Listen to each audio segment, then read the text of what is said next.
Good morning, everyone. I just have a morning ramble, I guess. I just want to tell you about my day yesterday. So I had to be a judge for a quilt show, and I've never done it before. So if you've never done it before, it is exhausting and hard. It was really hard. So you know, it's hard to judge somebody else's work and hard to, tell them if there's something wrong. I don't know. I don't know if I did a very good job. I tried. I did my best, but after a while, I just got really exhausted, and there was, 75 quilts, and I got exhausted, and everything just started kind of looking the same, and I really think you kind of need two people, maybe. So anyway, if any of you were part of that, I'm sorry if I did a terrible job. So that's all I got to say about that. Some of the things I did notice, though, is I was really, really surprised about how many people didn't clean their quilts before they brought them in. I mean, normally you would clip all the threads and make sure there's no lint on it, and that didn't really happen. I don't know why. I mean, there was actually one that looked like it had been used for a long time, so I don't know. It was kind of interesting. So if you take your quilt to a show, it doesn't matter if it's at the county fair or a guild show or whatever, please trim your threads and use a lint roller on your quilt, because it will present a lot better. I mean, sometimes we had to clip threads, and there was thread balls, and yeah, so you really need to look over your quilt. Other thing I noticed is binding seemed to be a big problem with most people, and which I know I struggled with it for a long time too. So, and I still to this day, like, which one is a better binding than the other. But I did like the binding a lot of people were doing. One of the ladies told me it was like the magic binding, or where it looks like it has a little flange, or it has a little I can't think this morning. I'm really tired. I woke up this morning, I was so sore. I stood on concrete for like 10 hours. Where it has a little piping, and those look really nice when they were applied really well, and I like that binding. So I think I'm going to give that a try, and maybe make a video on my efforts of doing that, I guess. And so the categories that didn't have any quilts were whole cloth quilts and hand quilting.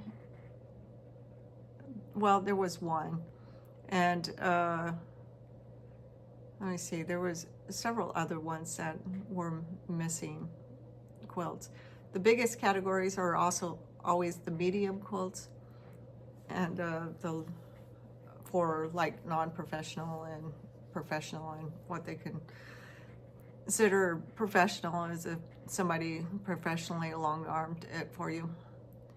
So those were the biggest categories, and those were hard. And I think the non-professional were probably the hardest for me, because there were so many of them, and after a while they just kind of started looking the same. And there is a lot of ladies that use a stipple pattern for quilting on their quilts, and I'm not a fan of stipple. Okay, I put one on this vintage quilt, right? And it's kind of like a rose stipple. I like that. That's okay. It's got a little bit of flair to it.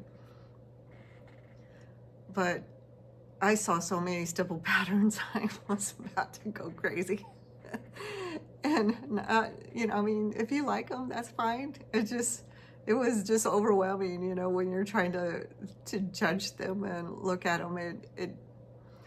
It really was difficult because it was hard to get past the stippling, and some of it was done well, and some of it wasn't done well. And the problem is when the quilting is not done well on your quilt. I mean, there were some quilts that were really pieced well, and the pattern and the fabric they chose looked really nice, and the quilting kind of you know, distracted from the whole quilt. So I don't know. I mean, like I said, am I a good judge of character or quilting? Probably not, you know.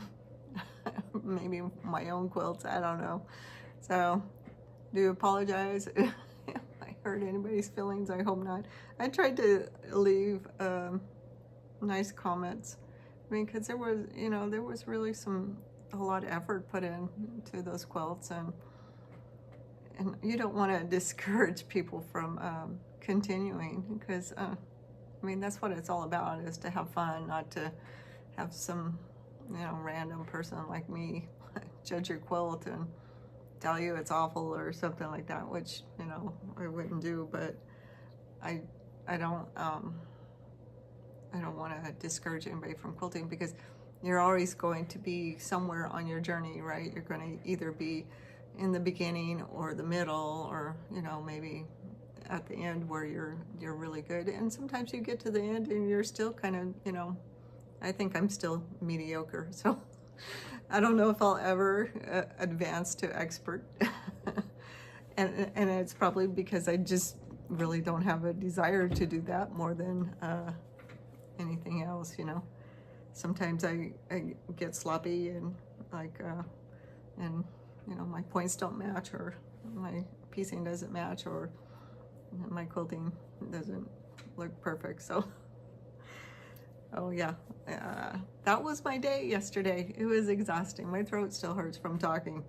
So I want to show you my guild quilt I've been working on. And what did I do? Okay, so first of all, I have a guild challenge I have to do, and I started stitching it out, and it's a whole cloth quilt, and this is kind of what it looks like. I can't see you, so hopefully you can see it. Well, that's the first one. I got halfway through it, and I got ink on it or something. I don't know what it was, but it's right here. And trying to get it off, I took off the top finish of the fabric. So I had to start all over in the morning. And so then I used it to kind of practice some free motion quilting on it and to see what I wanted to do. And then the next morning I started a new one. So hang on. I don't know why I put it way over there. And here's the final one. So this is what it looks like. And here's the back. The little kitties. I did get them the right sides, right side up. So I think it turned out pretty good. So how I made it is I actually digitized all the books and everything else, the flowers and everything that's in there. And then I did some free motion quilting on the background around it. So I did learn something from the mistake on the first one. I learned that I had to change some of the digitizing, which I did. And it was difficult when you got down to the end, because things shift. And so then, you know, before I stitched the thread on the spools, I had to realign everything and to get the thread to go in the right place. So I think it turned out really well. I'll put it in the guild challenge. So I was supposed to make something that had this pink fabric in it, and there's my pink flowers. So I chose thread instead of fabric. I don't know. I was thinking about putting like a piping on, but maybe I'll try that magic binding. I'll have to go look at some videos, and maybe I'll put that on there. We'll see. So I hope you guys have a great day, and I am almost done with my long arm Tuesday video, so hopefully I'll have it up on Tuesday. See ya.